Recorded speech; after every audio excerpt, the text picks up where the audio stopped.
Yun. After mag-member, ang una-una mong gawin dapat, umattend ka ng mga seminars. At least 1 week series ng seminars, attendan mo siya everyday. Huwag ka muna mag-invite. Bakit? Kasi ang nagiging failure ng maraming networker on their first few days. Kasi ang ginagawa ng iba, after mag-join, nagre-recruit. Ang dilemma kasi pag nag-recruit ka automatic, what if may mga tanong na hindi mo kayang sagutin? And especially, ang dami kasi sa atin na ang concept ng networking is negative. Ang nagiging dilemma, kaya maraming ibang nag-quit on their first few days, kasi ang nangyayari nga, nag-recruit. Tinanong nung ni-recruit, automatic hindi niya masagot. Nung hindi niya masagot, magsasabi siya, ang hirap pala ng networking, kaya ayaw ko na lang mag-networking kasi ang hirap mag-recruit. Pero take note, kung naalala po natin, nag-aaral nga tayo ng elementary, high school, college. We spent more than 16 years sa pag-aaral na para lang kumita ng konti.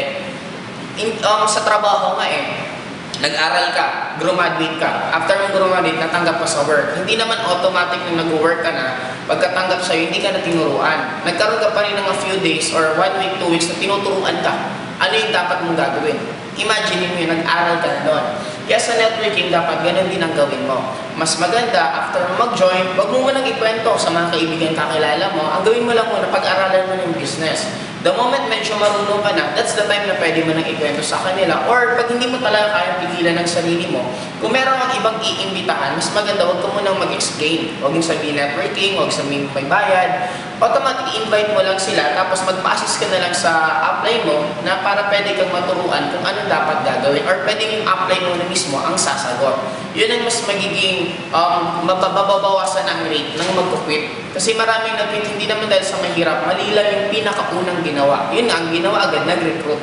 Nang dapat mong gawin, attend ka muna ng seminar, pag-aralan mo yung business. Pag the moment marunong ka na, saka ka na mag-recruit.